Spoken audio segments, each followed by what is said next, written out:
मीन राशी 8 ते 14 सप्टेंबर 2025 साप्ताहिक राशीफल। मीन राशी या आठवड्यात साप्ताहिक राशी भविष्यातील ग्रहांची स्थिती दर्शवते की चंद्रग्रहणाने सुरू झालेला सप्टेंबरचा हा आठवडा खूप महत्त्वाचा राहणार आहे। या आठवड्यात शुक्र आणि मंगळ त्यांच्या राशी बदलतील। अशा परिस्थितीत आठवड्याच्या शेवटी लक्ष्मीनारायण योग तयार होईल, तर आठवड्याच्या सुरुवातीला धनयोग तयार होईल, तसेच विषयोग देखील तयार होईल। अशा परिस्थितीत मीन राशीसाठी धन आणि प्रगतीचे संयोजन निर्माण करत आहे। चला तर मग जाणून घेऊया मीन राशीसाठी नवीन आठवडा कसा असेल। मीन राशीच्या लोकांसाठी हा आठवडा आदर आणि यशाने भरलेला असू शकतो।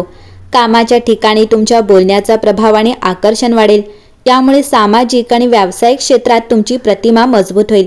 जर तुम्ही खूप दिवसांपासून काही इच्छा पूर्ण होण्याची वाट पाहत असाल तर आता त्या पूर्ण होऊ शकतात। तुम्हाला जवळच्या नातेवाईकाकडून किंवा सहकाऱ्यांकडून मदत मिळेल, ज्यामुळे काम सोपे होईल। कुटुंबातील मुलाकडून तुम्हाला काही चांगली बातमी ऐकू येईल, ज्यामुळे मन आनंदी राहील। करिअरमध्ये लक्षणीय प्रगतीचे नवीन मार्ग दिसू शकतात। आठवड्याच्या सुरुवातीला काही अनुभवी व्यक्तींचे सहकार्य आणि मार्गदर्शन फायदेशीर ठरेल। तुमच्या अंतर्गत क्षमता आणि गुणांमुळे तुमचा प्रभाव वाढेल।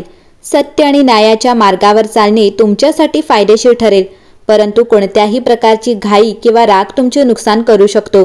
तुम्हाला अधीनस्थ आणि सहकाऱ्यांचा पूर्ण पाठिंबा मिळेल, ज्यामुळे कार्यक्षमता आणि क्षमता वाढेल। तथापि आर्थिक बाबींमध्ये खर्च वाढू शकतो, ज्यामुळे मानसिक ताण येऊ शकतो। जवळच्या नातेवाईकांशी संबंधित कोणत्याही बातमीमुळे ताण येऊ शकतो। सावधगिरी बाळगणे आवश्यक आहे, अन्यथा मोठी समस्या उद्भवू शकते। आठवड्याच्या मध्यात तुमचे बौद्धिक कौशल्य आणि समज तुमच्या प्रतिस्पर्ध्यांना प्रभावित करू शकते। घरातील वातावरण आनंददायी राहील। अचानक आर्थिक लाभ होण्याची शक्यता आहे। तुमच्या प्रतिभेने आणि गुणांनी तुम्ही महत्त्वपूर्ण कामगिरी कराल। तथापि टीम सदस्याशी वाद होण्याची शक्यता आहे। तुमचा मुद्दा वेगवेगळ्या प्रकारे सर्वांसमोर मांडला जाऊ शकतो, म्हणून सावधगिरी बाळगा। धर्म आणि अध्यात्मात रस वाढू शकतो। इच्छा किंवा ध्येय पूर्ण होण्याचा मार्ग मोकळा होण्याची शक्यता आहे। जरी काही प्रतिकूल परिस्थिती उद्भवू शकतात, तरी तुमची बुद्धिमत्ता आणि विवेक तुम्हाला यश मिळवून देईल। आठवड्याच्या शेवटी तुम्हाला आर्थिक लाभाच्या संधी मिळू शकतात। वैवाहिक जीवन चांगले राहील। कामाच्या ठिकाणी कर्मचाऱ्यांची अनुपस्थिती किंवा व्यावसायिक असमर्थता तुमच्यासाठी चिंता निर्माण करू शकते। कोणालाही अनावश्यक सल्ला देणे टाळा, अन्यथा समस्या उद्भवू शकते। तुम्हाला नवीन वाहन किंवा उपकरणे घेण्याचा आनंद मिळेल। कुटुंबातील सदस्याशी वाद किंवा मतभेद मानसिक ताण निर्माण करू शकतात। कामाच्या ठिकाणी बॉस किंवा वरिष्ठांच्या बदललेल्या वागण्यामुळे तुम्हाला दुःख होऊ शकते। रिअल इस्टेट किंवा वाहनाशी संबंधित वादांमध्ये सावधगिरी बाळगणे महत्त्वाचे आहे। आरोग्याकडे विशेष लक्ष देणे आवश्यक असेल। मीन राशी हा आठवडा बदल आणि स्वावलंबन दर्शवतो। तुमची अंतर्दृष्टी आणि संवेदनशीलता वाढली आहे, ज्यामुळे तुम्हाला तुमच्या सभोवतालच्या लोकांच्या भावनिक पैलू समजून घेण्यास मदत होईल। या आठवड्यात कोणत्याही प्रकारच्या नकारात्मकतेपासून दूर राहणे महत्त्वाचे आहे। सकारात्मक ऊर्जेने पुढे जा। तुमच्या कारकिर्दीत नवीन शक्यता निर्माण होऊ शकतात, म्हणून तुमचे विचार शेअर करण्यास अजिबात संकोच करू नका। तुमच्या स्वप्नांच्या दिशेने वाटचाल करण्याची ही वेळ आहे। तुमचे नातेसंबंध देखील दृढ होतील।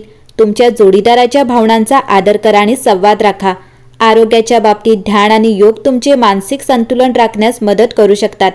यावेळी तुमची दयाळूपणा आणि सहानुभूती तुमच्यासाठी महत्त्वाची असेल, म्हणून इतरांसाठी वेळ काढा आणि त्यांच्याशी संपर्क साधा।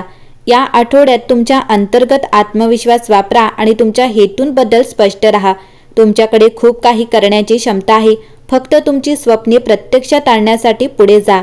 मीन राशी तुम्ही नुकतेच तुमच्या राशीतील चंद्रग्रहण अनुभवले आहे आणि आता आठवड्यापासून सुरू होणाऱ्या मेष राशीच्या ऊर्जेमुळे पुढील काही आठवड्यांमध्ये तुम्हाला आवश्यक असलेले संतुलन शोधण्यासाठी तुम्ही येत आहात।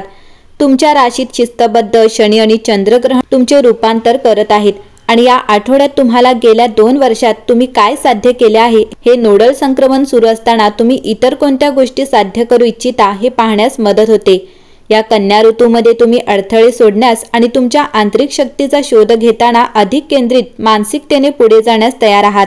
बुधवारी वृषभ राशीचा चंद्र तुमच्या आठवड्यात प्रेमाचा एक घटक जोडू शकतो, कारण तुम्हाला भागीदारी कशी बदलत राहते हे दिसेल। ग्रहण ऋतू तुमच्या प्रेमकथेवर प्रकाश टाकेल। या नात्यांमध्ये तुमच्यासाठी काय महत्त्वाचे आहे हे दाखवेल। दरम्यान आठवड्याच्या शेवटी मिथुन राशीची ऊर्जा उत्साही वाटू शकते, परंतु तुम्हाला ज्या कथेची कथा बनवायची आहे त्याचे कठोर वास्तव्य ते साध्य करण्यासाठी तुम्हाला कोणती पावले उचलावी लागतील हे देखील तुम्हाला दाखवले जाईल। मीन राशी, अंतर्ज्ञानी वाढ आणि सहानुभूतीपूर्ण संवादाच्या आठवड्यासाठी आता सज्ज व्हा। तुमचा स्वामी ग्रह नेपच्यून भावनांबद्दल संवेदनशीलता वाढवतो, तुमच्या सभोवतालच्या लोकांना समजून घेण्यास मदत करतो, विशेषतः प्रेमसंबंधांमध्ये। शुक्र आकर्षण वाढवतो, अर्थपूर्ण संभाषणे 10 तारखेच्या आसपास संबंध वाढवतात, बंध मजबूत करतात आणि संभाव्यतः नवीन प्रेमसंबंध निर्माण करतात। आर्थिकदृष्ट्या हा आठवडा शनीच्या प्रभावाखाली संसाधनांचे खर्च करण्यात आणि धोरणात्मक व्यवस्थापनात सावधगिरी बाळगण्यास प्रोत्साहित करतो। व्यावसायिकदृष्ट्या मंगळ सहकार्यांना ऊर्जा देतो। इच्छित परिणाम साध्य करण्यासाठी संघाच्या प्रयत्नांवर लक्ष केंद्रित करा। आठवड्याच्या मध्यभागी बुध संवादात स्पष्टता, वाटाघाटी किंवा सर्जनशील प्रयत्नांमध्ये यश मिळवण्यास समर्थन देतो। आरोग्य, दिनचर्येमध्ये मानसिकता किंवा योगाचा समावेश करणे, शारीरिक आणि मानसिक कल्याण संतुलित करणे फायदेशीर आहे। सामाजिकदृष्ट्या भावनिक आधार आणि प्रेरणा देणाऱ्या क्रियाकल्पांमध्ये व्यस्त राहा। आठवड्याचे शेवटी आत्मनिरीक्षण वैयक्तिक ध्येये आणि मूल्यांबद्दल अंतर्दृष्टी देते, भविष्यातील निवडींचे मार्गदर्शन करते। या कालावधीला वाढ आणि परिवर्तनाची संधी म्हणून स्वीकारा। आकांक्षा खऱ्या इच्छांशी जुळतात याची खात्री करा, तुमचा मार्ग सक्षम करा। एकंदरीत पाहता मीन राशीसाठी हा आठवडा उत्तम असेल।